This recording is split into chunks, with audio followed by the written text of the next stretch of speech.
Thanks for the support as a channel member, Rob Pontin. I know I said I wouldn't go on about this too often, and I still promise I won't, but I couldn't let the fantastic support for channel memberships over the last week and a half since I last mentioned it go unthanked, because we've had over 100 new people sign up for channel memberships in that time. We're this close to 200 channel members on the channel, which is just incredible support, and I just wanted to say thank you very much. And also drop in a little reminder as well that if you are a YouTube Premium member, so if you're already paying for YouTube Premium anyway, as part of YouTube Premium, you can support one channel a month through channel memberships for free as part of your YouTube Premium. So if you have got that and you haven't used it yet, go pick a YouTube channel to use it on. I'd obviously appreciate it if you used mine and helped us get to 200 channel members. But, you know, if you'd rather give it to someone else, give it to someone else. Just don't leave that $5 unclaimed because you've already paid for it. You may as well go and use it. And that trial offer runs throughout the rest of this month. And hopefully, if it goes well, becomes a permanent thing here on YouTube because it's awesome.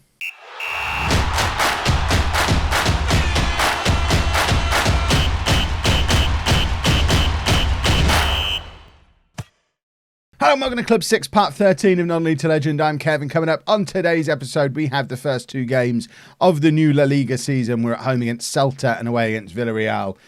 Since you were last with me, nothing's happened. I just have to say that because it's part of my intro routine. If you missed the transfer special yesterday, or the transfer specials over the last couple of days, where we've had 2 days of transfers and FIFA World Club Cup glory, you should go back and watch them. It's like almost an hour and a half of awesome fun, including, like I say, a trophy and £360 million of new signings, which has very much freshened up this Barcelona squad, both in terms of getting some good quality young players in, which we definitely needed, but also just filling out the squad a little bit so that we've got backups in each position now. And our team report is looking very snazzy now compared to how it was at this time last year. We've got good players in every position and good backups for those good players in every position. And as a real treat, for the first time, I think, since we were at Barnsley, probably, we've got 3 different tactics being trained, all of which would work really well with the players that we've got. We're going to be starting the season with our 4-3-3, which has served us so well so far. But we also have a 4-2-3-1, which would get the best out of Camavinga, Vermonti, Powells, who can all play as a defensive midfielder. Hendricks can play there. We've got good attacking midfielders, Gila and Navio, the youngster. But we've also got a diamond being trained, which would allow us to play 2 strikers. We've obviously got Leonard, and we've got Vitor, and we've got Correa, and we've got Mbappe. We've got the good attacking midfielders. We've got the good defensive midfielders. We've got some world-class central midfielders as well. We've got Hendricks, and we've got Van der Veen, who's just come in as well. We've got quality to play all 3 of these systems. Like I say, we're going to be starting with this one, but both in terms of during matches and for certain matches and injuries and stuff as things arise, we've got 3 different tactics that I think all 3 of them suit our squad of players really, really well. So I am excited. I'm very excited for this season. I think this is the season where we start to really, really look like what I imagine Barcelona to be. I know we won La Liga last year. I'm expecting to destroy it this year and have a good go at winning the Champions League. After all, we have just won the World Club Cup, beating Bayern Munich on the way, who've won the last 2 Champions Leagues. And the team to win it before then was us, under the old version of Barcelona. So, yeah, I think we're looking good. Watch us lose our first 2 games now, just to make me look like a total buffoon. But we're going into this first game with Bajic in goal. New £80 million left-back, Milaniemi. He's going to be starting at left-back for us. I know a few people said in the comments yesterday, Kev, £80 million for a backup left-back? What are you thinking? Milaniemi is not my backup left-back. Milaniemi is my left back. We've still got Messias around, but at 30 years old, he's very much part of the Kev retirement plan now. It's nice to have 4 really good fullbacks to choose from. We've got Milaniemi and Messias on this side. We've got Krajju and Berisic on the other side. Berisic is injured at the moment. He broke his ankle right at the start of pre-season, which I managed to announce as Bajic because I misread the name at the time. But thankfully, it was our right back rather than our goalkeeper that we don't have any backups for.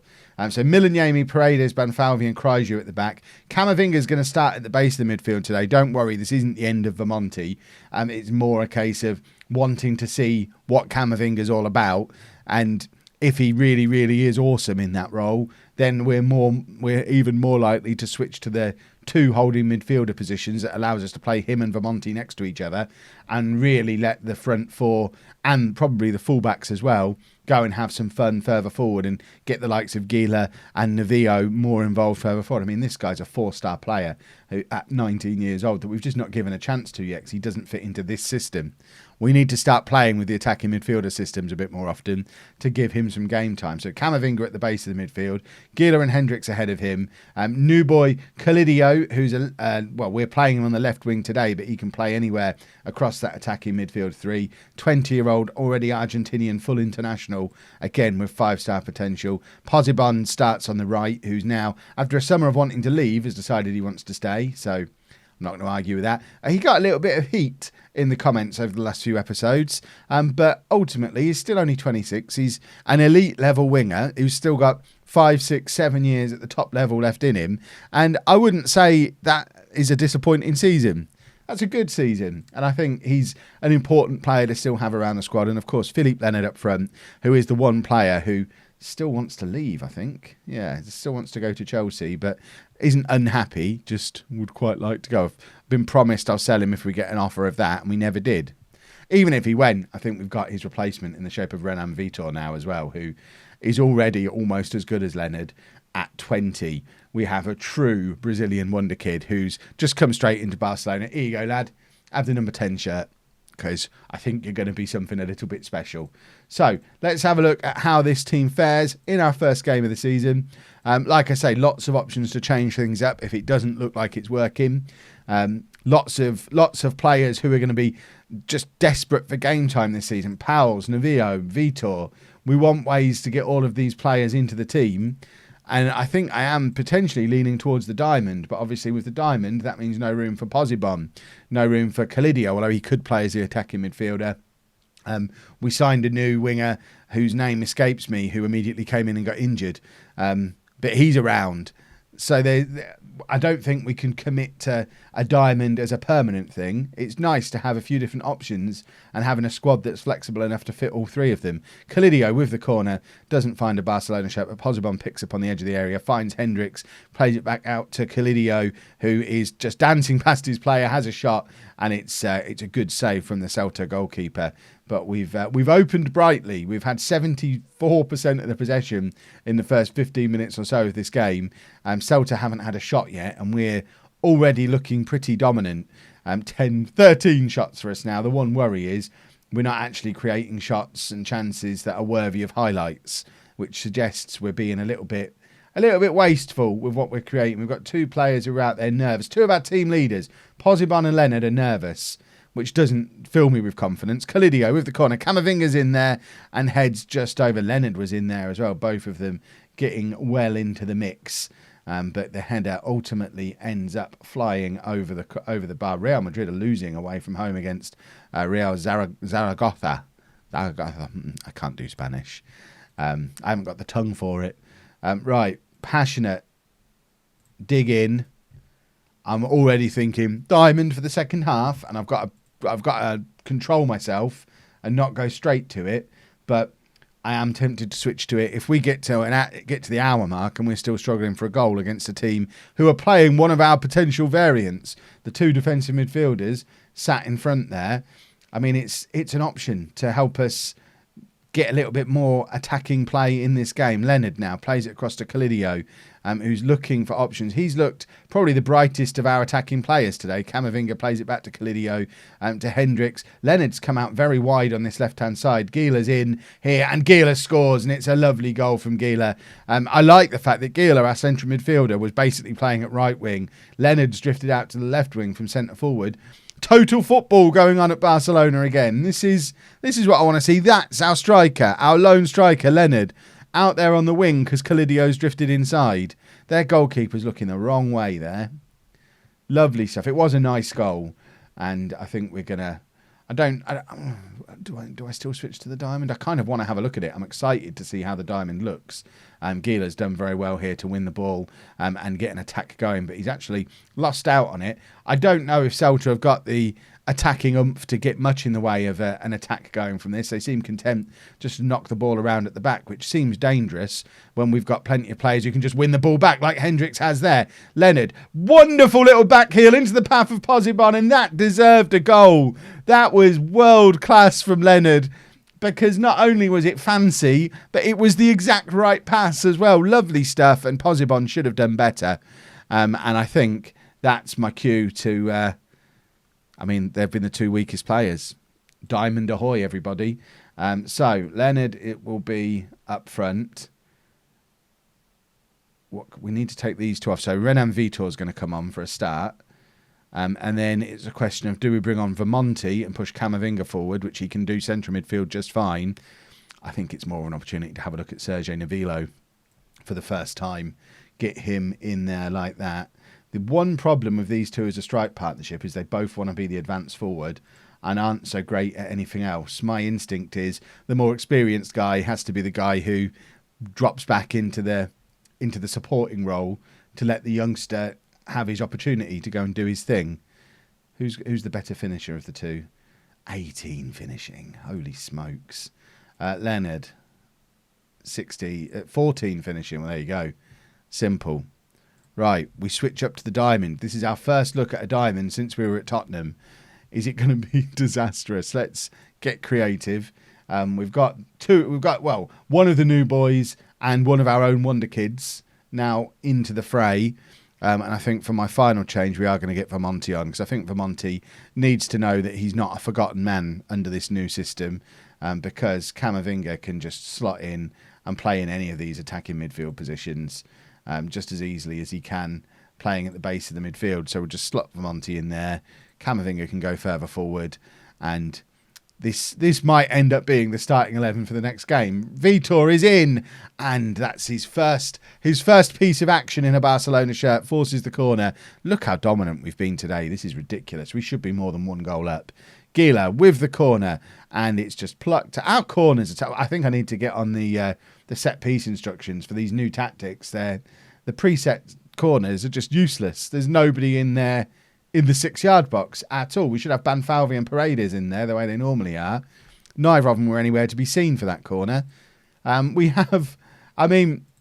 played fantastically apart from scoring goals. So I will say it was a bit of a let-off, but looking at the stats, we were dominant. I mean, look at the state of it. But 1-0 is a little bit worrying. But, it's early days. We've got a lot of players making debuts there. And hopefully we'll be better in this next game. Before the Villarreal game, just want to have a look at the club legends and stuff, because when Messi wasn't in the all-time best 11, there was a few people in the comments said, why isn't Messi in the all-time best 11? And my answer was, well, I guess it's because he's almost retired at the start of the game, so he doesn't have enough time to get any games in, which all makes sense. But then you look at the club icons and stuff, and he's not a club legend. There is no Messi on the legends list. Philippe Leonard's on there after 5 seasons at the club. He's made it onto the legends list. Messi is down here as an icon, along with Kylian Mbappe, who's been here for a year. He did enough in that 1 year to become a club icon. So Mbappe, that season, is now as important to the history of Barcelona as Lionel Messi was.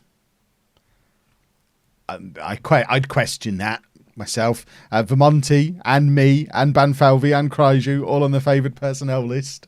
Lovely stuff. And talking of Banfalvi, who's just celebrated his 29th birthday this week, I was just I like to get nostalgic with my players at times. Look at the state of this man's career. 16 competition wins, which, that's not unusual for a player at a top club. But what is unusual is the fact that this man's won the Bundesliga, La Liga, the Nations League, the World Cup, the World Club Cup, the Olympics, the Euros, the Champions League, the Europa League, the UEFA Super Cup, the German Cup, the German Cup with 2 different clubs, the Spanish Super Cup, the Europa Conference League, the German Super Cup. He is collecting one of each from every top competition in Europe. All I can see that is missing based on where he's played is he needs a Spanish Cup and he needs to go back and win a Premier League. But he's won every international competition. He's won every European competition. He's only 29 years old. We need to get this boy back to the Premier League to get him a Premier League winners medal. Right, our team for Villarreal. Slight change. Bajic picked up a little bit of a knock. So Thomas is going to play in goal, who has come through our own youth system. He hasn't really played any games for us. There was a couple of appearances at various points, but largely been at Barcelona B, and then he's just sat on our bench for several years. But he's our backup goalkeeper now. Helder's had to move on. He's not disastrous. He is a La Liga level goalkeeper. So he can play as a backup to Bajic while he's injured. Banfalvi also picked up a little bit of a knock as well, but he's recovered from his. So the only change is Thomas in for Bajic. If this looks a little bit nothing really happening again, then we are very much going to start looking at maybe using one of the other tactics from the start. I'm not keen to abandon this tactic too quickly because, of course, we won the Champions League with it. We won the Bundesliga with it. We won La Liga with it. So we know it's a very successful tactic, but it's not the tactic we used at Tottenham, and we were quite good there as well. So it is possible to change tactics, apparently. And one thing I have done is changed our corner instructions for this game. So what you should find, regardless of what system we're using, it should be Banfalvi and Paredes right up there for the corners again, which for some reason they weren't in that last game, even though I set it up when I first arrived, unless corner instructions are getting forgotten every time I tweak the tactic in some way. I don't really know why they would just disappear, but it now has been reconfirmed that it should be Banfalvi and Paredes who are right up there in the 6-yard box for corners, because, of course, they're both absolutely deadly in the air. Camavinga plays it forward to Calido, nods it down to Gila. Leonard's in. Leonard, club legend. Leonard, better than Messi. Leonard, apparently, forces a save out of the Villarreal goalkeeper. Now we've got a corner. It's Calidio to take. And have we got... There is Banfalvi, and I guess that was Paredes. So we are lining up correctly now.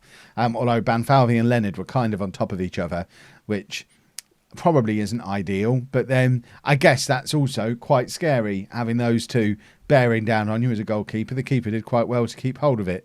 Villarreal now with a free kick, and it's cleared as far as Posibon. Gila, someone needs to get this clear, and Gila does take the responsibility of lumping it up the pitch. And we're now trying to put some pressure on for a counter-attack, but Villarreal quite comfortably just keeping hold of the ball. We've been really poor today, by the way. 39% possession, only one shot so far. This is not the same Barcelona team that you saw play in that last game. I think changes are going to be needed. As early as half-time, maybe, we might be switching the tactic around, because we're creating nothing today, and that doesn't really work for me. Villarreal beat us last year, and I don't like losing to teams. We did an invincible season in the Bundesliga. I'd love to do one in La Liga as well, but Villarreal looking like they might be a bit of a bogey team for us, and they have just gone a goal ahead. It's Villarreal 1, Barcelona 0. How are this team so good at just cancelling us out? I need to see what tactic they're playing. I don't want to see your silly goal. What I want to see is what formation you're using, so I can work out why they're... So they're just doing a 4-2-3-1. There's nothing inherently special about that. There's no reason they should be completely cancelling us out the way they are. This is ridiculous. Absolutely cancelling us out. And I don't know why. Aggressive. Where's your passion? And we need to make some changes. Posibon has been turd again. Right. Without wanting to go too over the top, we'll leave Calidio on for now. He can play in there. And we'll just make this one change and bring Vitor on for Posibon, who's been rubbish. And just do that to try and get a little bit more... something different. Just do something different is what we're looking for. Because that was an awful first half. Come on, lads. Get creative. Do something. There you go. I've inspired them. An inspired instruction. An inspired instruction to inspire. They're all nervous and frustrated, and I can understand why, because we're better than this. We're just not showing it. Calidio's going to come off for Navillo. I think I'll take Hendricks off as well. We've got a queue of players who could come on for him, but obviously I'm going for my boy Vermonti to come on at the base of the midfield to pull some strings for us. Camavinga can go further forward. Van der Veen's going to have to wait a little bit longer to make his debut. And I need to demand more. We shouldn't be losing games like this. And we certainly shouldn't be playing as poorly as we have. Vermonti now. Do one of your special passes. Camavinga, Leonard. He's got Kryju on the overlap. Here is Kryju. Just dance into the penalty area. Win us a penalty like you do. There he is, look. He's doing the Kryju dance. He's just going to run around until someone fouls him, because that's what he does. Vermonti.